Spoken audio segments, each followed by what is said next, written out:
One half is what my camera captured, and the other half is what I felt when I filmed it. That's the difference that Dehancer makes. It's lit because today I'm breaking down how I color grade using Dehancer with my Sony FX30 camera. Y'all, this video is for anyone who is on their cinematography journey, or artists who's trying to challenge themselves, and anyone who's just interested in the fundamentals of color grading. And don't worry, I'm gonna walk y'all through my exact camera settings, how I set up DaVinci Resolve, and how Dehancer instantly upgrades my footage. And if you never used Dehancer before, this might be the plugin that changes how you color your videos forever. Let's get into it. I've used a lot of LUTs and manual grading tools in the past, but Dehancer gives my footage a feeling I couldn't recreate manually. It almost feels like I'm adding more emotion to my work. What I love about Dehancer the most is that it doesn't just look good, it feels intentional. Literally like I'm telling a story through color and effects. I just want to let y'all know I am not a professional color grader. I'm just a creative who's stepping into my cinematography journey. And I've been studying and learning how to enhance my visuals for the past 3 or 4 months. And lastly, for anybody who wants to step into Dehancer, I have a 10% discount code that Dehancer had personally gave me. And it will definitely help my channel out because I'll be able to expand a little bit more and step a little bit more in depth about my journey and how to expand in cinematography. So this is my camera setup. For my recorded frame rate, I record at 23.98. Here's some of the other settings as well. My base ISO is 800. Then I turn my setting on to S-Log. And for my file format, I use XAVCS 4K. This is ideal because the file sizes aren't going to be really big like it would be for XAVC, DCI 4K, or SI 4K. And then lastly, for the log shooting, I put it to Cine EI. And don't worry, everything will start making sense as I go along further in the video. Shooting in S-Log gives you the flexibility to manipulate color in post-production. And essentially, Dehancer needs that range to work its magic. And I'm gonna be honest with y'all, at first when I was learning the settings, I did not understand any of it. So if you feel like you're a little lost, it's okay, my friend. So right here is a clip that I recorded on my Sony FX30. I shot it in S-Log 3 format. And what you want to do is convert this flat footage to Rec 709.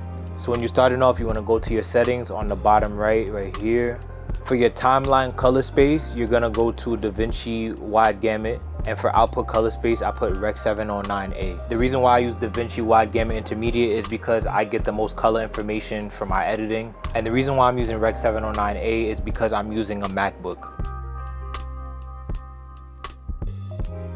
The next thing you're gonna wanna do is go to this color circle right here on the bottom. It should be the 5th circle from the left.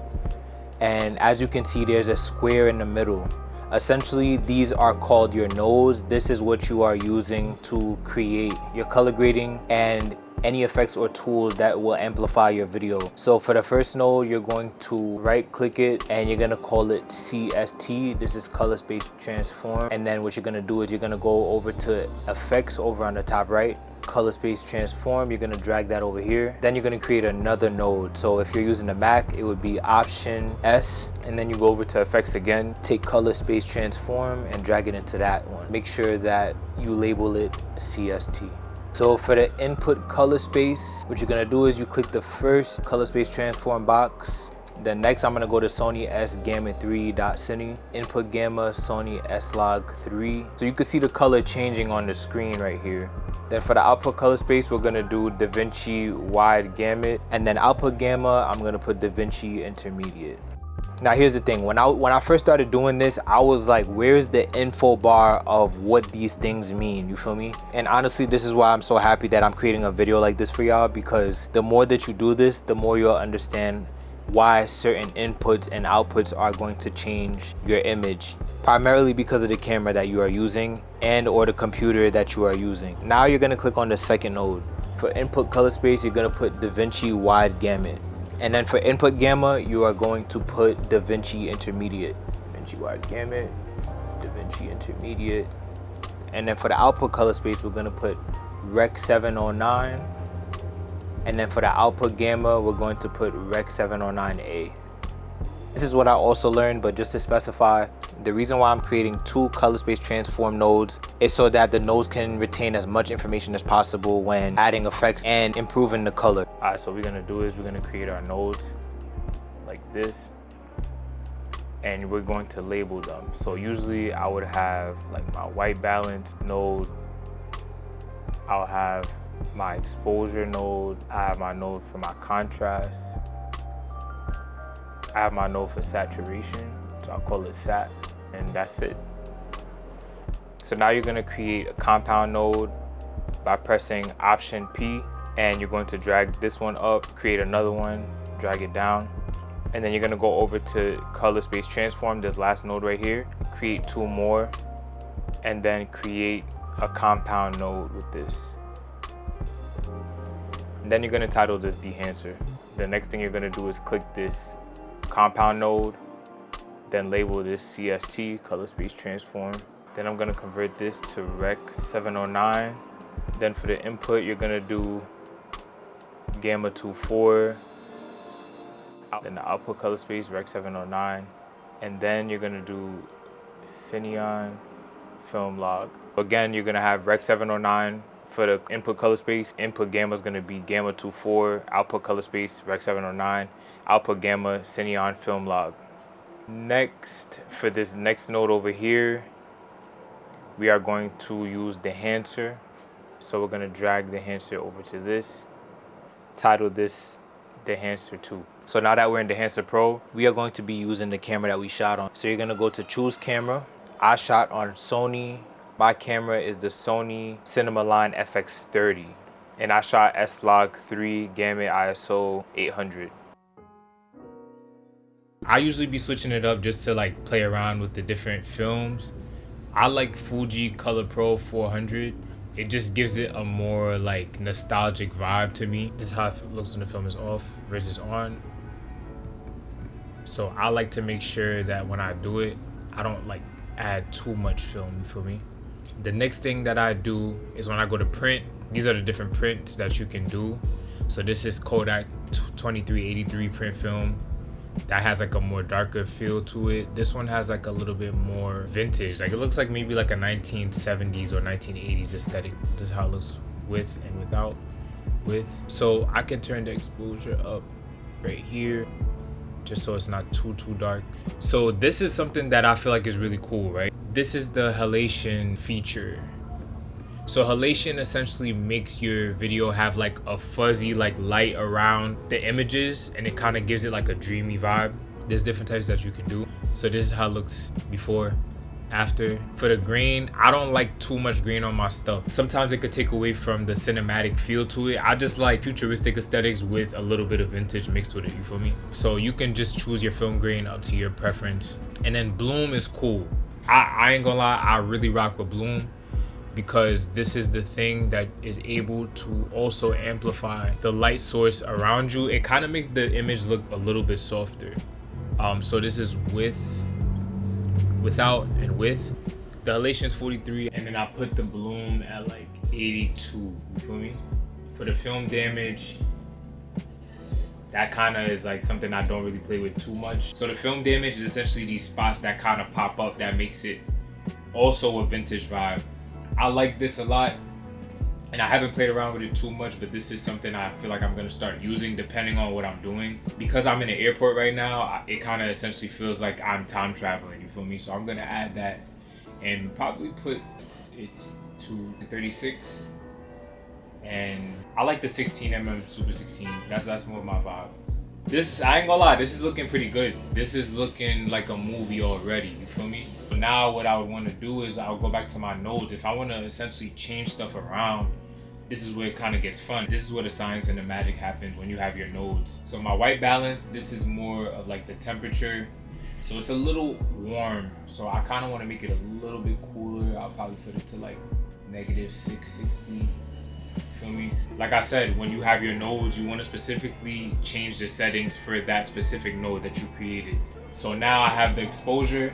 This is a second color wheel. I tend to go to this color wheel right here. You can play around with the exposure here. I like it kind of bright, so I'm gonna probably turn this up. I rock with this, so I'll probably keep it about right here. This is for the contrast right here.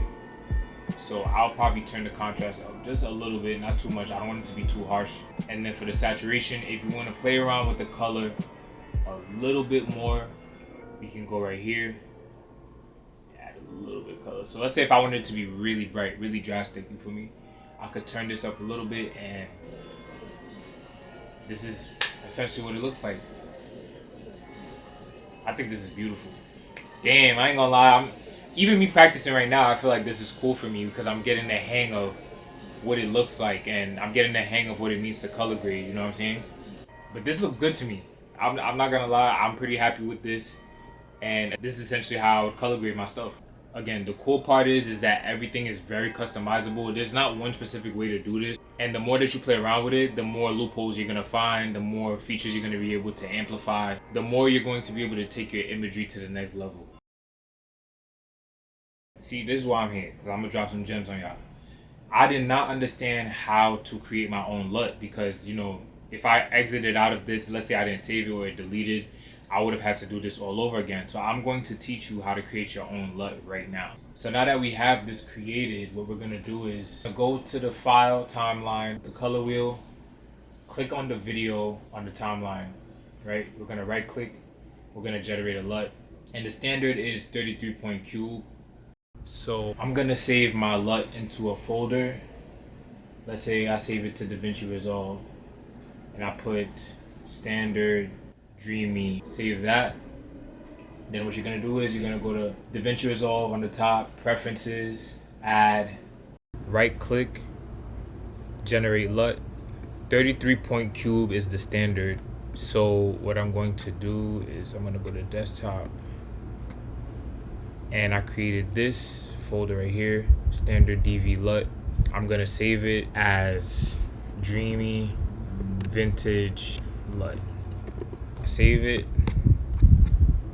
and then what I'm gonna do is I'm gonna go to DaVinci Resolve, preferences, add. I'm gonna go to standard DV LUT, take this, open it, press save. So now I'm gonna do a second clip for y'all, just so we can give you some variety. So now we're gonna do the second video. This is me in Trinidad. This is the first time I left the States in 25 years. And this was an amazing trip for me, and I was able to learn so much.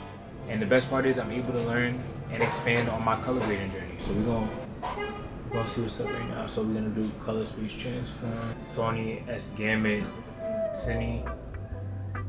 And then we're gonna do Sony FX3. Then for the output color space, we're gonna do DaVinci Wide Gamut, then DaVinci Intermediate, and then for the input color space here. For the second node, we're gonna do DaVinci Wide Gamut, DaVinci Intermediate. Ooh, you see the difference in that? Hold up. Boom, boom. That's crazy. There's a big difference already. And then the color space, we're gonna do Rec 709. And then the output gamma, I'm gonna do Rec 709A. Dang, bro. I ain't gonna lie. There's a big difference already. And this was cool because if you want, you could kind of keep the video like that and just change the saturation. Like if you want this to be a little bit more simple. But we gonna turn it up a notch a little bit. So now what I'm going to do is I'm gonna take this node. I'm gonna do 3, 4, 5, 6, 7, 8. So now I'm gonna label the nodes. We're gonna label it as T. Then I'm gonna do my white balance node, exposure, contrast, and then saturation, option P. Next, we're gonna show compound node. Then we're gonna title this compound node Dehancer. So we're gonna label this CST, transform, and then we're gonna do Rec 709. So then we're gonna create another color space transform in this node. Click here. We're gonna do Rec 709, Gamma 24, Cineon, and then Cineon film. We're gonna label this Dehancer again. And what we can do is go to the search bar, type in Dehancer, Dehancer Pro, Drop that on. And then for the input for Dehancer, we're gonna choose camera, Cinema FX30. And I shot S-Log Gamut ISO 800. So this is what the color essentially looks like right now. This is with, without. The pace out here, because in New York City everything is so fast paced. I even wake up way early out here, you know. And so I'm gonna do Kodak Porta 400. See, for the print, I like the Kodak Endura glossy paper low key, you feel me? So we're gonna click that. For the color head, for the film grain, we're gonna do 35mm, and then we're gonna enable. I'm gonna put too much film. I'm gonna put maybe like 26. We got the bloom effect. So this is how the bloom effect looks. This is bloom, no bloom, bloom, no bloom, bloom, no bloom. I like this. So I'm gonna play around and probably put maybe like 42% again, maybe like 42%. So let's see how this looks. Full screen. sun in a different way, and to also have a slower pace. I'm jacking it. I think the film grain is turned up a little too high though. So I'm gonna put that down a little bit. As I started getting a little more accustomed to it, Dehancer started saving me time. Definitely elevated the quality and brought out emotions in my editing that I didn't know was missing. If you want to try it, you can use my link below. There's a 10% discount if you use my code. And let me know in the comments what camera you shoot with or what camera you're trying to get next. And you can also let me know if you've ever tried to use Dehancer yet. And this is the final result, y'all. I appreciate y'all taking the time out to watch. And if you haven't already, hit that subscribe button because I want to bring y'all along this creative journey with me. Stay tuned for the next episode.